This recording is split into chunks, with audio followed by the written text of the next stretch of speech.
Olá, queridos, tudo bem? Paz do Senhor Jesus. Hoje nós iremos estar falando sobre o que é paixão ministerial, né? Semana passada a gente avançou um pouquinho mais, né? E hoje nós iremos falar e entrar um pouco mais nessa questão da vocação propriamente dita, né? Falamos sobre o que é vocação, falamos também o que não é vocação, né? Qual a diferença entre profissão e vocação? E hoje nós iremos falar um pouco mais sobre a questão da vocação ministerial, né? Então, iremos falar sobre o que é o que é paixão ministerial, né? Então, paixão ministerial é o desejo dado. Opa, vou voltar aqui, gente. Cadê tu? Aí, pronto. Paixão ministerial, né? O que significa? A paixão é o desejo dado por Deus que nos impele a fazer diferença num determinado ministério. A paixão nos ajuda a saber onde servir. Ela nos dá a direção, ela nos dá a motivação e a energia para servir numa determinada área da igreja. Então, a ideia que nós temos aqui de paixão ministerial vem muito atrelado à questão do desejo, né? Daquilo que arde no nosso coração. Jesus ele nos dá um exemplo, né? Lá em João capítulo 4, versículo 34, quando ele fala, né? A minha comida consiste em fazer a vontade daquele que me enviou e realizar a sua obra. Então, quando a gente percebe a forma como Jesus ele tratava a questão da vida ministerial, isso também nos inspira a fazer o mesmo. Por quê? Porque paixão, queridos, é colocada em nós pelo próprio Deus, né? Filipenses capítulo 2, versículo 13, diz que é Deus que opera em nós tanto o querer como o efetuar. Então, se Deus opera em nós o querer e o efetuar, segundo a sua vontade, é o desejo de Deus que a gente esteja inteiramente voltado para Ele, no serviço ao corpo dele, né? Que é o corpo de Cristo. Então, quando a gente fala sobre paixão ministerial, é um dom que Deus coloca, né, em nós, gerando um desejo dentro do nosso ser para motivar-nos a servir a Ele de uma forma apaixonante, né? Então, a paixão é o desejo dado por Deus. Quando há paixão, quando há desejo, as coisas tendem a se desenvolver de uma forma muito eficaz, né? A paixão também ela está atrelada a tudo aquilo que nós fazemos, né? Você não pode dizer que tem paixão no ministério, né? Ou seja, quando falamos de ministério, nós estamos falando de um conjunto de fatores que vai provocar, né, uma paixão e vai evidenciar essa paixão na nossa vida, né? Ou seja, se eu falo que eu tenho paixão em servir, mas eu não me dedico ao serviço, eu seleciono o serviço que eu vou fazer, né? Então isso indica que, na verdade, eu não tenho paixão em servir, porque quem quer servir não escolhe o que vai servir, não escolhe a área onde vai servir. Se é um serviço para o reino, eu não posso fazer seleção daquele serviço. Eu tenho que estar disponível para poder fazer aquilo que Deus espera de nós, né? A mesma coisa de um pastor, né? O cara fala que é pastor, mas ele não se dedica à leitura da palavra de Deus, ele não se dedica à oração, ele não se dedica ao jejum. Então, logo tem alguma coisa aí que está errada, né? Ou ele não entendeu o chamado dele, ou ele nunca foi chamado por Deus, né? Mesma coisa é uma pessoa que está servindo na diaconia. Se ela diz que é diácono, né? E ela ela só vem ao culto para poder servir, né, digamos assim, num momento onde todos, né, estão vendo ela, né, e se oculta quando é chamado para servir em momentos em que não há plateia, então esse chamado deve ser questionado, né? Então é muito importante destacar isso aqui. Quando há paixão em nós, em servir ao corpo de Cristo, a gente faz mesmo sem plateia, né? Não importa se as pessoas estarão vendo a gente, não importa quem vai estar observando o nosso trabalho, porque quem serve com paixão sabe que é Deus que recompensa, é Deus que retribui, né? O nosso esforço, a nossa dedicação. Então, a questão da paixão está atrelada a justamente isso, a atitudes que indiquem de fato que nós temos essa paixão. Não é só o falar, né? Nós não somos o que falamos, nós somos o que fazemos.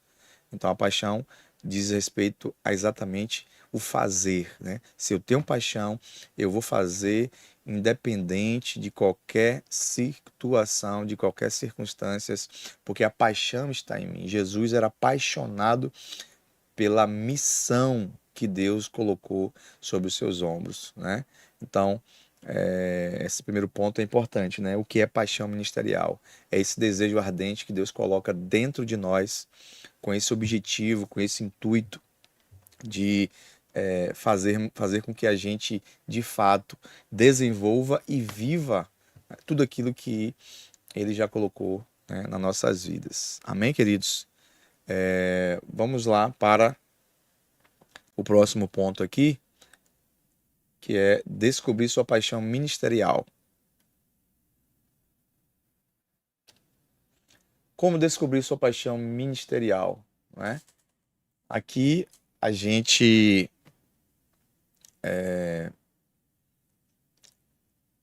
observa a seguinte coisa: a descoberta da sua paixão e o serviço no ministério certo o levará a se sentir realizado e a ser mais frutífero no desempenho da tarefa que se propuser, né? Isso o levará a atingir o objetivo do serviço cristão, que é glorificação de Deus e edificação pessoal e do próximo.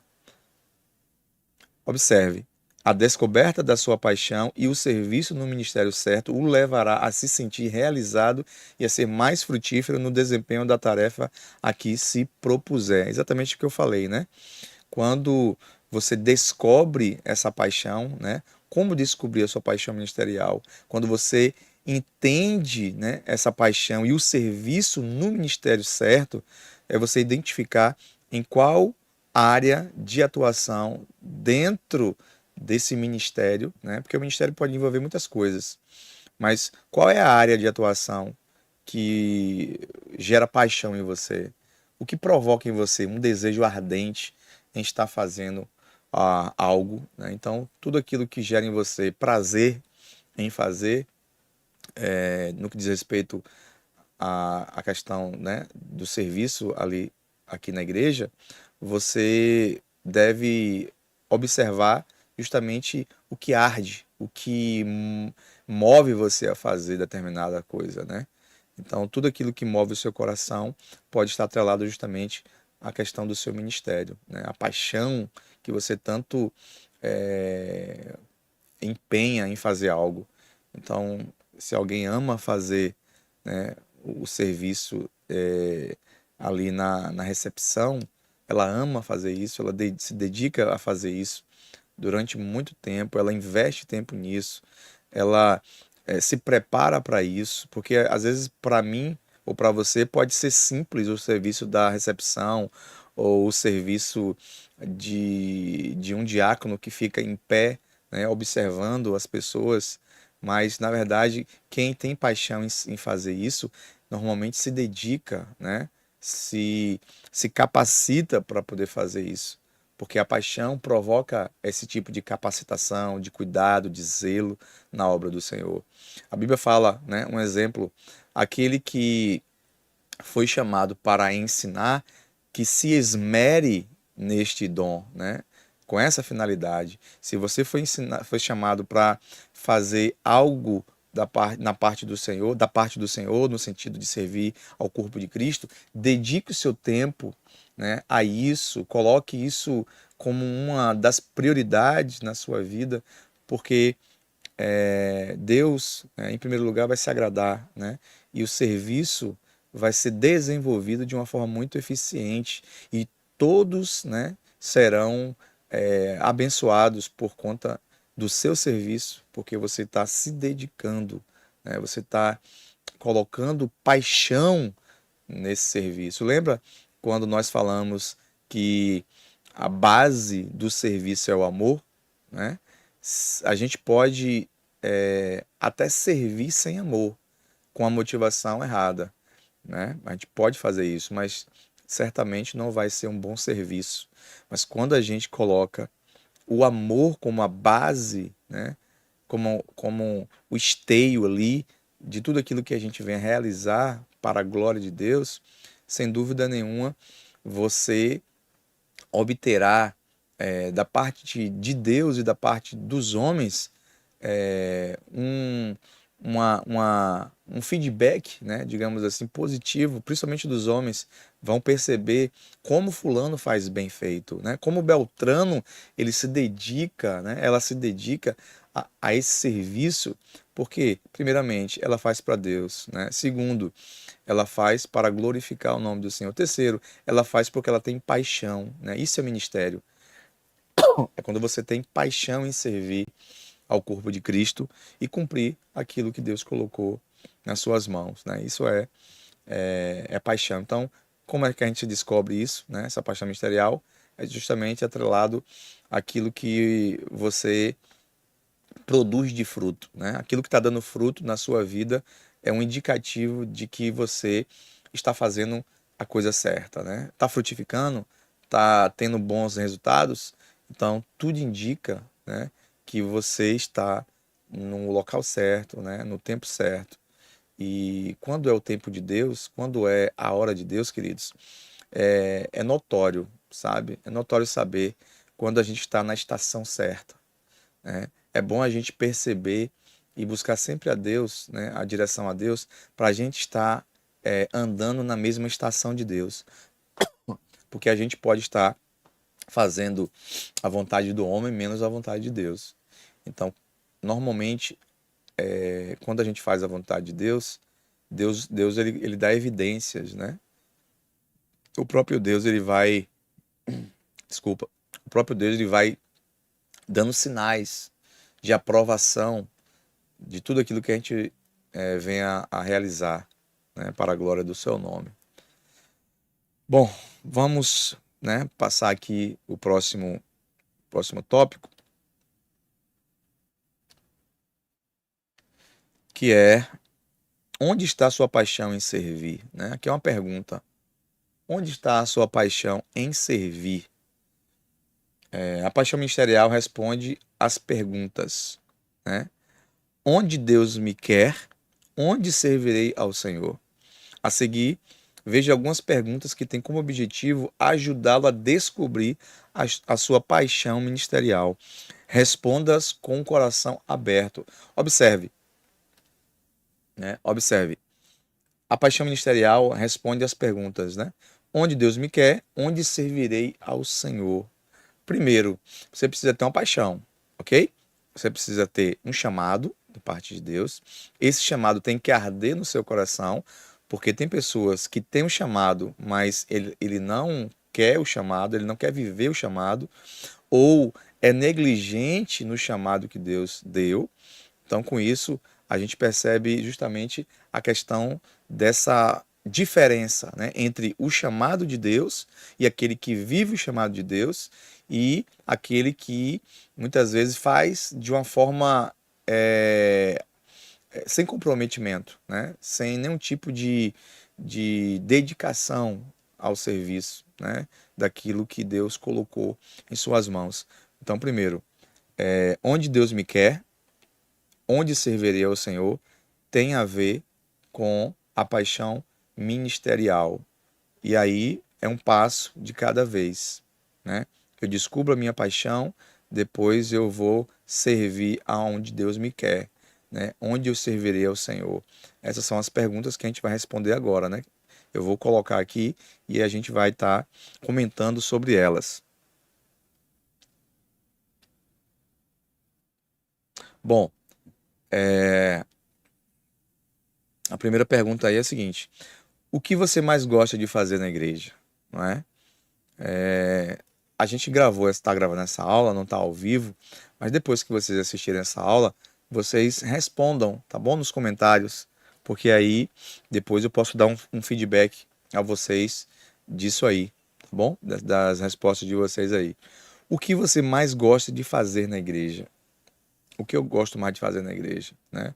Então, por exemplo, falando de mim, o que eu mais gosto de fazer na igreja é aquilo que está atrelado ao meu chamado, que é ensinar e pregar, né? Eu amo ensinar e eu amo pregar.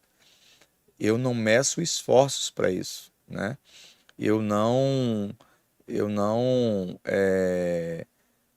tenho dificuldade, né, em estar fazendo o que eu faço, né? No sentido de impor qualquer tipo de limites, né, para o Espírito Santo agir na minha vida e através da minha vida. Então, quando há prazer no servir, né, que é a paixão, né, tudo vem a dar certo. Quando há paixão, quando há zelo, quando há amor no servir, os resultados são inevitáveis. Os frutos começarão a surgir. Tá bom, gente? A segunda pergunta aí: qual o serviço cristão que te dá mais prazer em exercer? Então vocês vão respondendo aí, tá bom? E a questão do que você, né, vai responder está atrelado ao seu chamado, né? Está atrelado àquilo que Deus espera de nós, né? Qual o serviço cristão que te dá mais prazer em exercer, né? Terceiro, em que ministério você quer servir ao Senhor? Interessante isso aqui, porque essa pergunta, em que ministério você quer servir ao Senhor, você tem que primeiro identificar. Não é você começar né, a, a chutar no escuro, né? Você primeiro tem que identificar qual é a área que Deus quer que você esteja.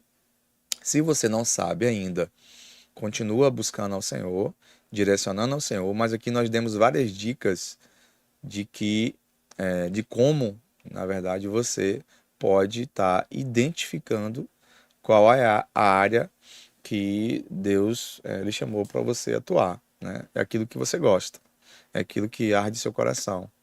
Então, em que ministério, né? Qual é o ministério? Dentro da igreja existem vários ministérios. Qual é o ministério que você quer atuar, né? Porque assim, gente, a gente tem que ter um bom senso, né? Bom senso e discernimento espiritual para saber de fato qual é a área que Deus está nos chamando. Porque às vezes tem gente que quer cantar, mas não tem, né? A técnica não tem um dom para isso, mas ela quer cantar. E aí acaba querendo fazer algo sem Deus ter chamado. Tem gente que quer pregar, mas não foi chamado para pregar. Uma coisa é pregação, outra coisa é o ensino. Eu não sei se você consegue distinguir a questão do ministério da pregação e a questão do ministério do ensino. Tem gente que tem os dois dons, o dom da pregação e o dom do ensino. E às vezes Deus dá normalmente a um pastor. O pastor, ele pode, o dom do ministério, né, que é o dom pastoral, ele pode, dentro desse dom, ter ali o dom da palavra, né, e o dom de ensino. Mas tem pessoas que, como eu disse aqui, né, uma aula aí atrás, que às vezes as pessoas foram colocadas lá como pastor, mas elas não foram chamadas por Deus, vocacionadas por Deus. Então, deixa eu voltar aqui, gente. Eu estava falando ali, mas, né, acabei não colocando aqui a tela inteira. Então, às vezes, o que é que acontece? Se você não souber qual foi o dom que Deus te deu, você pode acabar entrando em áreas, né, aonde Deus não te chamou, e assim você não vai ser produtivo, né, no exercício de determinada atividade, você não vai conseguir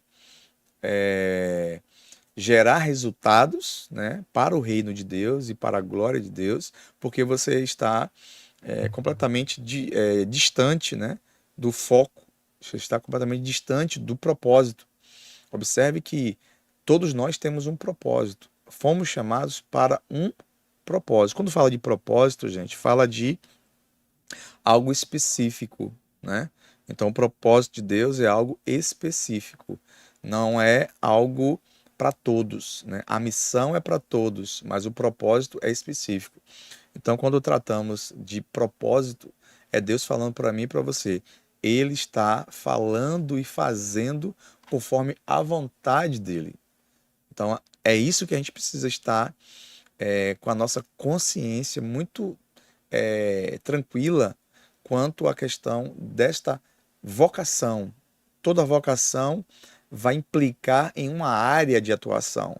Se Deus me chamou para ser pastor, eu tenho uma área de atuação. Então eu vou lidar com o dom da palavra, né? Dom da palavra, ou seja, Deus vai me dar essa ferramenta para poder eu ensinar e também pregar, porque todo dom ele vem atrelado com ferramentas, né?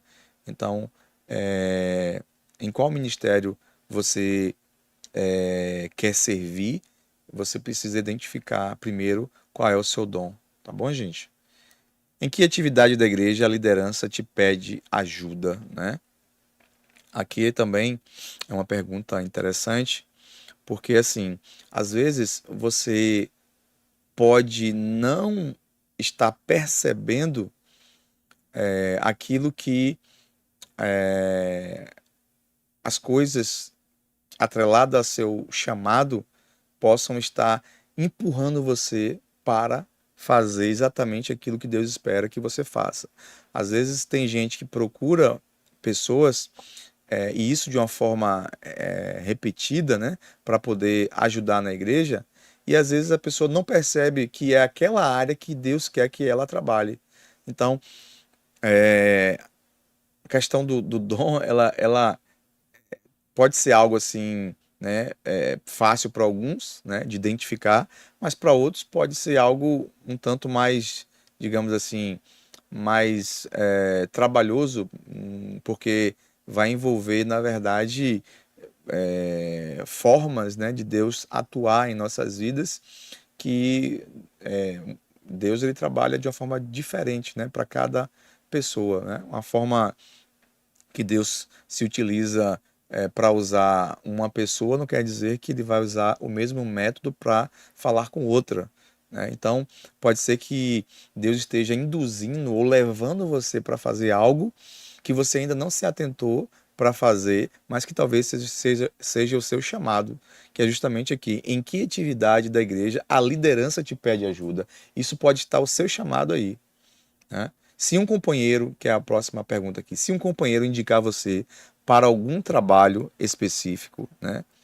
Vou botar aqui na tela. Se um companheiro indicar você para algum trabalho específico, qual seria esse trabalho, né? Qual seria esse trabalho?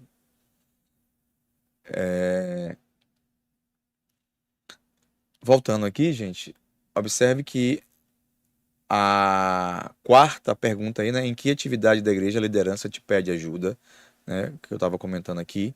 E a última é, se um companheiro indicar você para algum trabalho específico, qual seria esse trabalho, né? Qual seria esse trabalho? Você imagina qual seria o trabalho?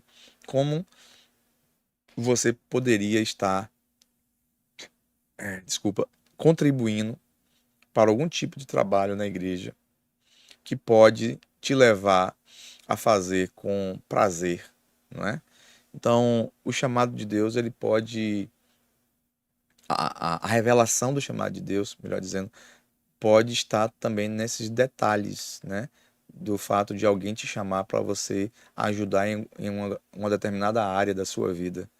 Então, isso pode estar ali, né, sendo revelado o seu chamado. Ok, gente? Vamos passar aqui o próximo slide. Qual é o próximo? Tem mais algumas perguntas aqui. Qual o assunto ministerial que mais te atrai? Né? Aí vocês vão botando as perguntas aí, tá bom, gente? Vocês vão respondendo, depois eu vou dar uma olhadinha e aí eu vou depois dar um feedback a vocês aí das perguntas que vocês responderam. Então, qual o assunto ministerial que mais te atrai? Aquilo que te atrai é aquilo que está atrelado ao seu chamado, né? Quando há o chamado de Deus, como eu disse, vem o desejo e vem a paixão de servir nesse chamado, né? Qual o assunto ministerial? Gente, rapidinho, dá uma pausa. Minha mulher chegou aqui, rapidinho. Vê com o Felipe se ele tá aí. Como é que eu faço para poder encerrar depois aqui? Viu? Então, qual o assunto ministerial que mais te atrai? Gente, eu vou contar uma experiência aqui minha. Quando eu me converti, eu fui inserido, né, de forma imediata dentro de uma paixão que já começou a brotar dentro de mim, em estar querendo servir as pessoas, né? Deus colocou um amor muito grande, né? Eu tenho um prazer em servir as pessoas, né? Eu tenho um prazer em servir, eu tenho um prazer em estar me colocando à disposição do reino de Deus para ajudar, né, as pessoas a conhecerem Jesus, a serem libertas. E isso foi desde o início, né? Eu já tive experiências com Deus de expulsar, né, demônios, experiência de pregar a palavra de uma forma muito assim poderosa no sentido de ser intrépido, né? Naquela época eu tinha, né, pouco mais de 2 meses, já fui batizado no Espírito Santo. Então, quando Deus tem um chamado na sua vida, normalmente, né, normalmente, ele vai começar a dar sinais desse chamado, né? Ele vai começar a te atrair para esse chamado, né? Para assuntos relacionados ao que lá no futuro você vai tratar. Ele vai começar a te envolver em determinadas áreas que você vai, lá na frente, estar desenvolvendo, né? Atuando. Então Deus ele é intencional em tudo, né? Deus quando ele age em nossas vidas, ele age com esse objetivo, né? Com essa finalidade de nos levar e nos atrair ao seu chamado. Próximo ponto aqui é: qual foi o trabalho que você realizou com muita satisfação?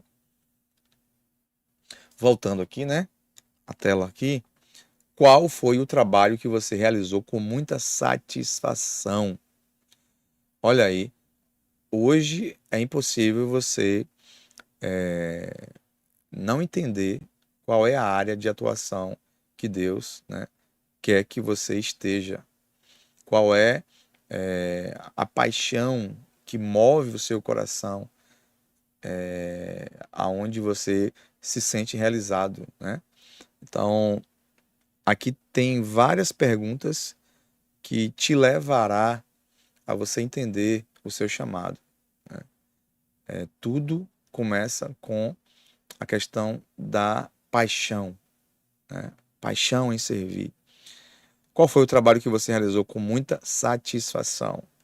Se você faz com prazer, se você faz com amor, se você faz algo que mesmo que na sua imaginação você não tem ideia, porque você não tem ideia hoje, mas amanhã você vai entender o porquê que você estava fazendo o que você estava fazendo lá no passado. Talvez para alguns a ficha já caiu, para outros nem tanto, porque eu estava compartilhando, né, uma conversa com um irmão que ele estava passando dificuldade e na época ele recebia cestas básicas, né, da igreja, de irmãos, e hoje ele distribui cesta básica. Olha que coisa, né? Ele recebia cestas básicas e hoje ele trabalha na distribuição de cestas básicas. Por quê? Porque Deus ele faz assim, às vezes a gente já está ali sendo exposto ao chamado de Deus, né? Aquilo que, naquela área de atuação que Deus quer nos usar, mas a gente não sabe. Por quê? Porque ainda Deus não revelou completamente o chamado dele para nossas vidas. E quando acontece isso, a gente faz com muito prazer e satisfação. Então a pergunta é justamente essa: qual foi o trabalho que você realizou com muita satisfação? Aí pode estar justamente um indicativo, né, de que Deus está chamando você para viver esse chamado. Tá bom, queridos? Deixa eu botar aqui na tela. Qual, ou melhor, ao final de que trabalho você se sentiu realizado, né? São perguntas parecidas, né? Ao final de que trabalho, ao final de que trabalho você se sentiu realizado? Bota aí a resposta, né? Algo que já mexeu no seu coração, que você tem prazer em fazer. A última pergunta aqui: em que área você poderia dar sua contribuição efetiva, levando-a a um melhor funcionamento? Em que área você poderia dar sua contribuição efetiva, levando a um melhor funcionamento? Tem pessoas que têm habilidades, né? E muitas vezes essas habilidades estão escondidas. Mas quando você começa a expor, né, essas habilidades, você vai começar a perceber que talvez é justamente nessa área que Deus quer atuar na sua vida para que o corpo, né, de Cristo ele seja edificado. O propósito, queridos, do dom é a edificação dos outros, né? Vale ressaltar isso. 1 Pedro capítulo 4, versículo 10 e 11. Cada um administra o dom conforme Deus o deu para edificação, né, do outro, né? O membro ele serve para estar ligado ao corpo para que todas as coisas possam funcionar perfeitamente. Essa é a função de um membro saudável. O membro saudável ele faz parte desse organismo vivo, né? Dessa grande engrenagem que vai contribuir para um propósito, né? Então, em que área você poderia dar essa contribuição efetiva? É algo relacionado a algum talento que você tem, é alguma habilidade que Deus te deu, porque o dom, né, ele vem com ferramentas, né? É um, um pacote, né? Todo dom vem com ferramentas. Porém, todo dom é preciso desenvolvimento. Você precisa conhecer o seu dom e desenvolver o seu dom. O dom ele é aperfeiçoado. O dom ele é trabalhado. O dom ele precisa de tempo, né? Ele precisa de tempo para você estar ali trabalhando ele, entendendo ele, como ele funciona, né? Então, tudo isso diz respeito à questão do dom. Por exemplo, uma pessoa que tem o dom de palavra de conhecimento, né? Que é um dom de revelação. Essa pessoa que tem um dom de palavra de conhecimento, palavra de conhecimento, queridos, nada mais é do que um dom que Deus revela algo do passado ou algo que está acontecendo na vida da pessoa, né? Então, algo que já aconteceu, o que está acontecendo. Essa é a característica do dom de palavra de conhecimento, que é um dom de revelação. Então, ele precisa estar sensível. A pessoa que tem esse dom precisa estar sensível, porque muitas vezes Deus vai estar dando impressões, né? Falando no seu espírito. Ele sente, né? Algo da parte de Deus, falando com ele a respeito de alguém. É interessante porque às vezes, né, não é comum não. Às vezes Deus me dá uma palavra de conhecimento E eu preciso trabalhar isso ainda, porque é algo novo na minha vida, embora já tenha algum tempo que eu não tenha, né? Mas normalmente o que é que eu sinto? Quando Deus me dá uma revelação a respeito de alguém, eu começo a orar, né? E eu começo a pedir sinais, né, a Deus. E com o passar do tempo, tem algumas coisas que eu já sei, eu já consigo identificar, né? Olha, quando acontecer desta forma, é Deus, porque eu já sei quando é e quando não é, né? Então eu já errei, já errei, né? Porque o dom é passível, tá bom, gente? De erro. A ideia de que você é um falso profeta não é porque você errou, né, uma profecia. Não. Paulo diz que em parte profetizamos e em parte conhecemos. Todo aquele que tem um dom, ele é passível de erro. O falso profeta caracteriza-se por uma pessoa que ela tem uma motivação errada. Ela usa dos recursos divinos para enganar as pessoas, né? Esse é o falso profeta. Mas uma pessoa que ela falou algo e não foi exatamente aquilo, porque às vezes Deus pode ter dado uma revelação a ela e ela não ter entendido, tá bom, gente? Então acontece. Por quê? Porque o dom precisa desenvolver. O dom precisa de desenvolvimento. É importante. Eita, gente, deixa eu botar aqui. É importante que se diga isso. O dom precisa de desenvolvimento, né? O dom precisa de um trabalhar, de busca de Deus em oração, principalmente no jejum, nesse aspecto aí de você discernir, né, a voz de Deus dentro de você. É importante que você esteja sensível, né, sensível à voz de Deus, para que você possa ir crescendo neste dom. Tá bom, gente? Qual foi o trabalho que você realizou com muita satisfação? Já falamos. Ao final de que trabalho você se sentiu realizado? Aqui nós já falamos, né? Vamos falar aqui a arte de liderar, né? A arte de liderar. Aqui a gente vai entrar já num ponto interessante, que é a questão da liderança, né? Lidera... Desculpa. Liderança é a arte de conduzir pessoas, influenciando-as preferencialmente de forma positiva, com mentalidade e comportamentos saudáveis. Observe, liderança é a parte de conduzir pessoas, influenciando-as preferencialmente de forma positiva, com mentalidade e comportamentos saudáveis. Então, quando uma pessoa ela conduz, né, de forma positiva, porque assim, a questão do líder, né, a pessoa que tem que exerce um papel de liderança, ela, sem dúvida nenhuma, vai dar sinais desse chamado, né, de liderar. Liderar, queridos, é diferente de ser líder. Por quê? Porque muitas vezes tem alguém que tem um título de líder, mas ele não exerce liderança. Tem muita gente aí que tem o papel, o status de líder, mas ele não exerce de fato a função, que é justamente liderar. Então, liderança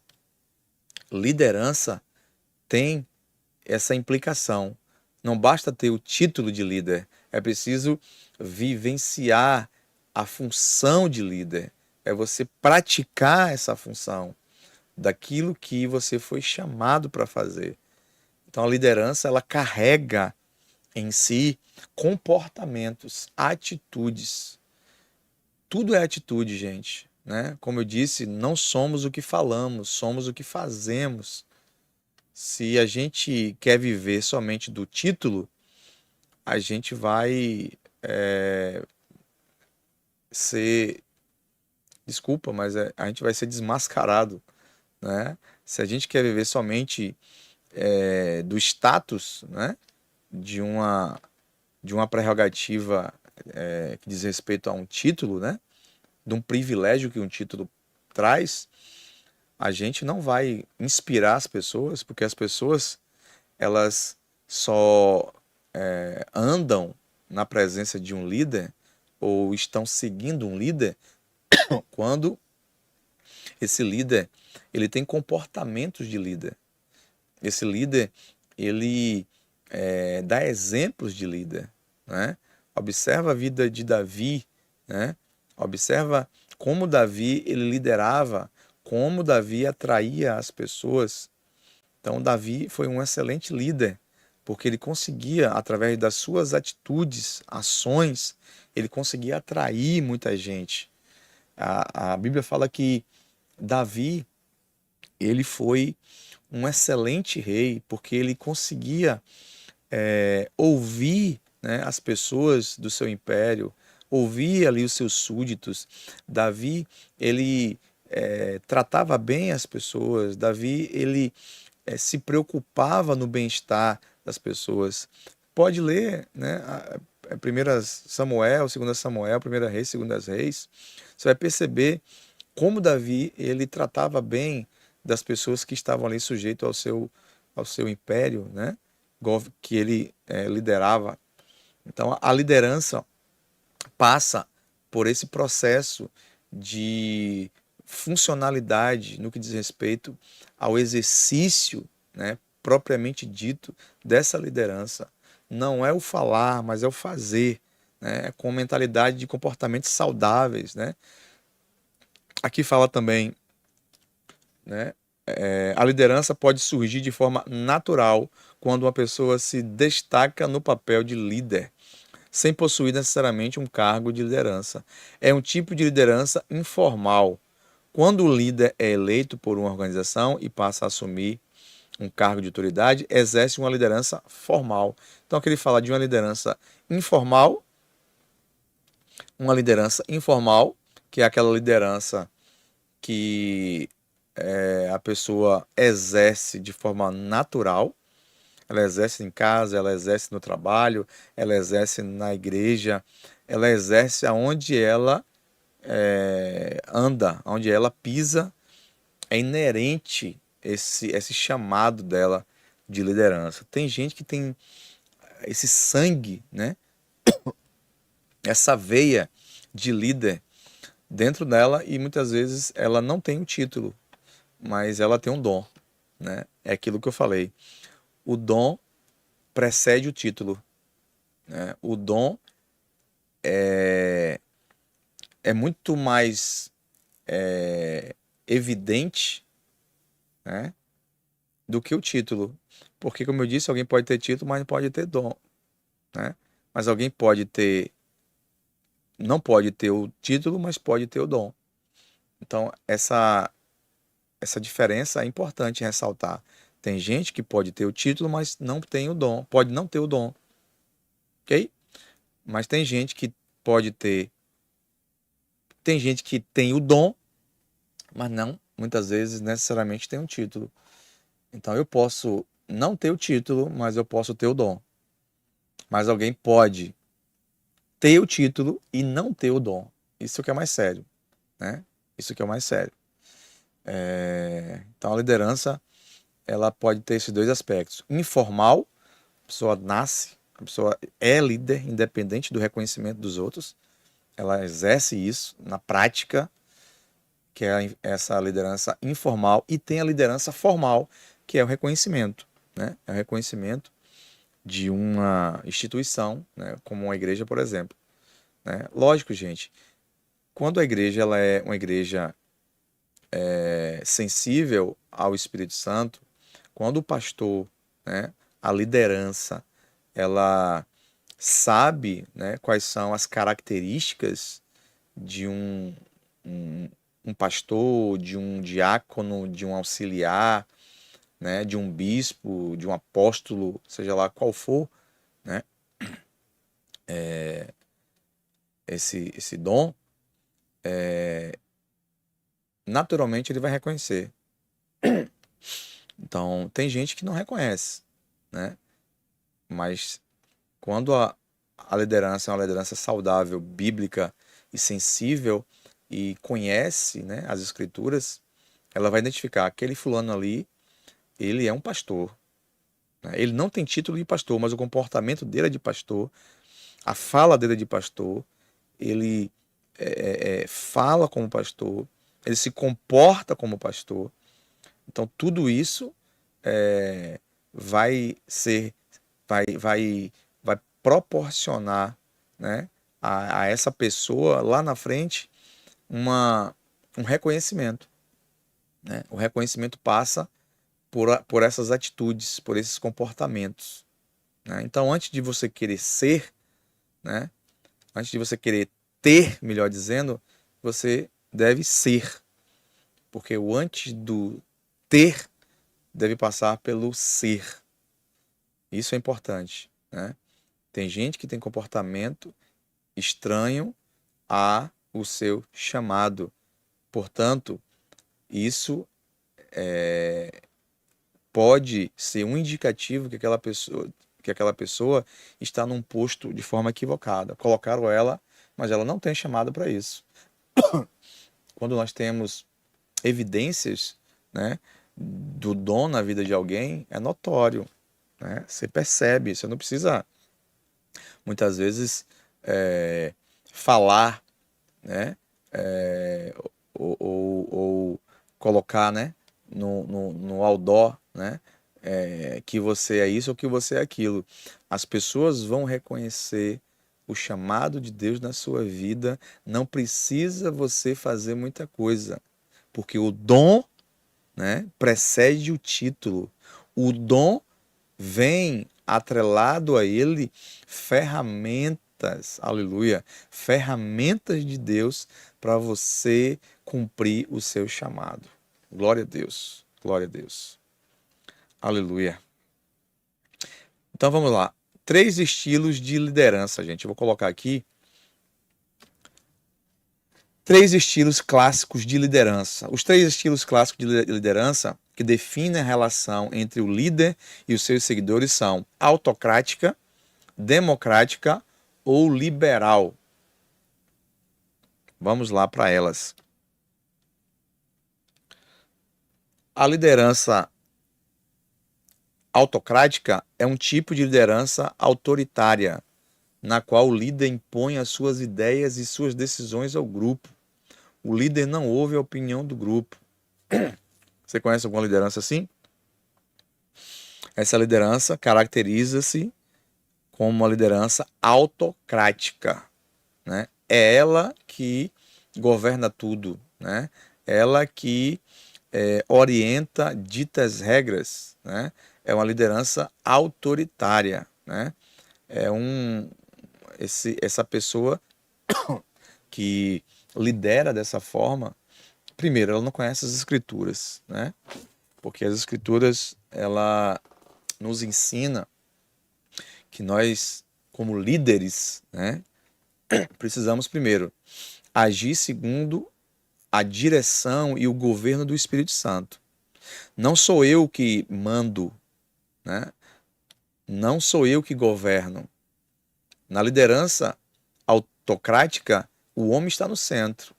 O homem é que governa, o homem é que dita as regras, o homem é que decide como será feito. Mas na liderança bíblica, o papel, né, de liderança na Bíblia, a característica que nós vemos, né, de líderes, homens de Deus na Bíblia, o Espírito Santo é que os inspirava, o Espírito Santo é que orientava-os, é o Espírito Santo que ditava as regras, né? A gente percebe no primeiro concílio da igreja, em Atos capítulo 15, observamos lá no capítulo 15, versículo 26 em diante, os apóstolos ali, eles se reuniram para poder saber como é que eles iriam proceder em relação à conversão dos gentios, que eram pessoas não judias, né? Pessoas que não faziam parte ali do povo judeu. Como é que a gente ia fazer? A gente iria impor a eles a questão da circuncisão? eles tinham que guardar o sábado ou não. Então, Tiago, que era o irmão de Jesus, ele toma a palavra e ele fala: pareceu bem a nós e ao Espírito Santo não vos impor encargo algum, senão estas coisas necessárias, né? E aí ele fala de 4 coisas ali, né? Uma delas é se abster da prostituição, a outra é se abster de ídolos, né? Então, o Espírito Santo é que os conduziu a chegar a essa decisão. A liderança bíblica vai me orientar a pedir sempre direção ao Espírito Santo. É ele que é o dono da igreja. O homem, ele não é o dono da igreja. O dono da igreja chama-se Espírito Santo de Deus, né? Jesus é o dono da igreja, aonde o seu Espírito dirige a igreja, né? Jesus, quando revelou a Paulo, ou melhor, a João, né, aquilo que iria acontecer nos eventos futuros, ele se revelou como aquele que anda no meio dos 7 castiçais de ouro. Os 7 castiçais de ouro, naquela ocasião, simbolizavam as 7 igrejas da Ásia Menor. Então Jesus está andando no meio da igreja, ele é o dono da igreja. Quando o apóstolo Paulo, conhecido como Saulo de Tarso, até então, perseguiu a igreja, mandou matar Estevão, Jesus ele se levanta em favor da igreja e ele vai ao encontro de Saulo no caminho de Damasco. Ele fala: Saulo, Saulo, por que você me persegue? Por que, Saulo, você está me perseguindo? Observe que Saulo estava perseguindo a igreja, mas quem é o dono da igreja é Jesus. Então ele vai tomar as dores, não é? Então a liderança autocrática é antibíblica, é impositória, é autoritária, né? É um déspota, né? É um homem autoritário que não conhece, né, os princípios da palavra. E tem muita gente assim, viu, gente? Tem muito líder aí autoritário. Tem muito líder aí que impõe muita coisa que a Bíblia não impõe, né? Tem muita gente proibindo aí certas coisas que não deveriam proibir, né? Mas também, por outro lado, tem muitas coisas que estão sendo liberadas que não deveriam ser liberadas. Mas eu não quero entrar nessa seara, porque essa seara não é minha, né? Cada um vai dar conta de si a Deus. Observe que tem um texto se eu não me engano, Jeremias capítulo 3, versículo 15, que é Deus que dá pastores segundo o seu coração. E detalhe, a igreja não é do pastor, né? É Deus que dá pastores à igreja, não igreja a pastores. Deus, ele deu, ele deu à igreja Renova-me o pastor Joelso, né? O pastor Joelso é o dom, né? Ele é o dom de Deus para Renova-me. Então todos nós somos abençoados pelo dom de Deus na vida do pastor Joelso. Então, esse é o diferencial. O dom de Deus está sobre a vida de cada pastor que foi vocacionado por Deus. Amém, gente?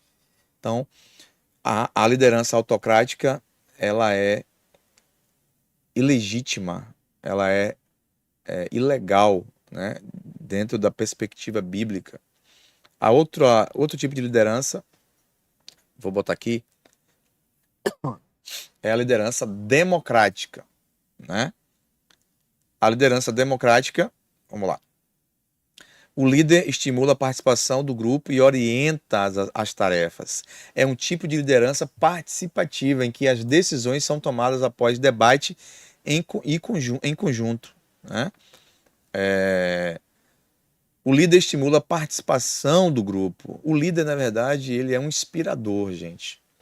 O líder, ele se faz necessário não é nos momentos bons. O líder de verdade, ele se faz necessário será nos momentos mais difíceis. É no momento mais difícil que o verdadeiro líder se manifesta, né? Quando está tudo bem, é muito fácil de liderar. O problema é quando tudo vai mal. aí de fato o líder tem que mostrar as caras e mostrar o porquê que ele está no posto de liderança. Então, essa questão de liderar, né, dentro, né, dessa perspectiva de facilidade, não é liderar. Porque se você botar qualquer um e tiver todas as coisas funcionando, isso fica um tanto fácil para liderar.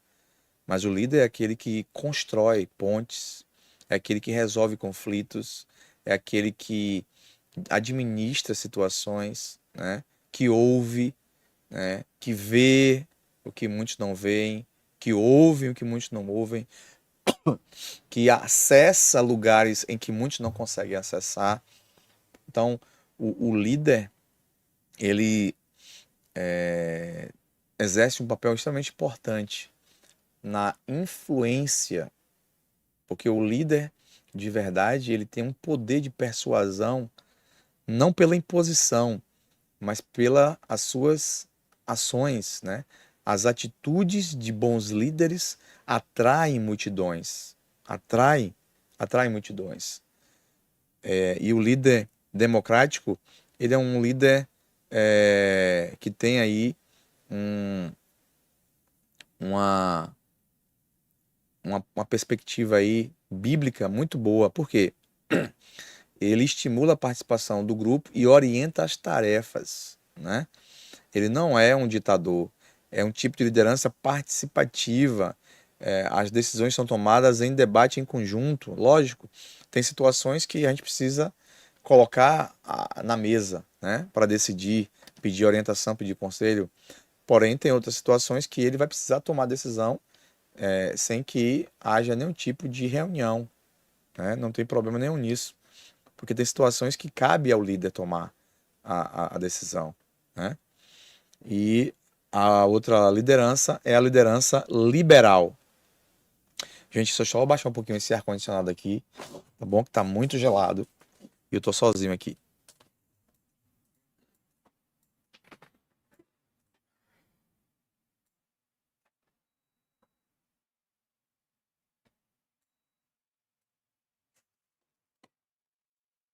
Pronto, gente.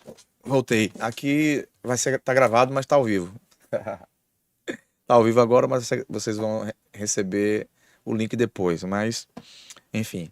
É, liderança liberal, né? É a próxima liderança aí. Há liberdade e total confiança no grupo, as decisões são delegadas e a participação do líder é limitada. Essa liderança, gente, não é uma liderança saudável, né? A primeira e a última não são lideranças saudáveis, né? Não são lideranças pautadas nos princípios da palavra de Deus. A liderança liberal pode se tornar uma anarquia, né? Todo mundo pode querer mandar. E onde todo mundo manda, né? Ninguém consegue trabalhar. Há um caos, né? Há uma desordem. Então, quando há esse tipo de liderança, onde o líder não tem pulso, né? O líder não tem as rédeas na sua mão, isso pode se tornar um problema lá na frente, né?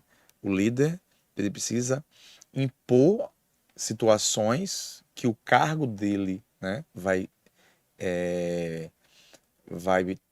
precisar que isso aconteça. Quando eu falo impor, não é impor no sentido negativo, né? Onde você não dá liberdade para as pessoas fazerem as coisas, mas eu estou falando no sentido de é, situações em que você vai precisar puxar a rédea para você e falar, olha aqui, essa esfera aqui é minha, né?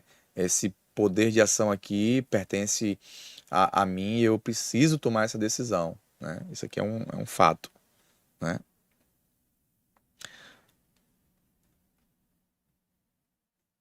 Então, queridos, fazendo um apanhado geral, né? Do que nós falamos aqui nessa noite, a gente está finalizando o nosso curso, né? finalizando assim, né? A gente está indo para as aulas finais. Ainda tem algumas aulas. Essa é a oitava aula, se eu não me engano. Faltam 5 aulas aí, né? Então, tudo que está sendo dito, né, é para a gente, sem dúvida, absorver o máximo, né? Absorver o máximo de tudo aquilo que a gente vem colocando aqui, né, nas aulas, porque isso vai servir para vocês é, estabelecer parâmetros, né, comparações, né? Observe que esse conteúdo que a gente está expondo aqui é um conteúdo onde muitas lideranças, muitas igrejas trabalham, né? Igrejas muito conhecidas no Brasil. E a gente está expondo aqui para vocês, de modo que vocês possam absorver isso, né? E trabalhar na igreja para que vocês sejam não reconhecidos apenas pelos homens, né? Mas que vocês sejam reconhecidos pelos céus, né? Essa deve ser a nossa motivação, que os céus possam aprovar tudo aquilo que nós iremos fazer na obra do Senhor. Tá bom, meus irmãos? Eu quero, né, fazer uma oração e agradecer a você, né, que estará assistindo essa aula. Assista, participe, faça perguntas, né? Coloque lá as respostas das perguntas que nós já colocamos aqui e aí depois a gente dá um retorno, tá bom? Vamos orar e depois a gente vai encerrar. Pai, no nome de Jesus, queremos te agradecer, te louvar, te bendizer, Senhor, por tudo aquilo que o Senhor que o Senhor já fez e fará em nossas vidas, Senhor. Que o teu nome, mais uma vez, possa ser engrandecido através, Senhor, desse estudo e que possamos sair, Senhor, desse estudo edificados, que a tua palavra possa sempre encontrar espaço no nosso coração para que as nossas vidas sejam afetadas e transformadas da melhor forma possível. Obrigado por essa oportunidade. Abençoa os irmãos que estarão assistindo essa aula. Abençoa-os, suas famílias. Guarda e protege no nome de Jesus. Amém. Deus abençoe, queridos. Grande abraço, tá bom?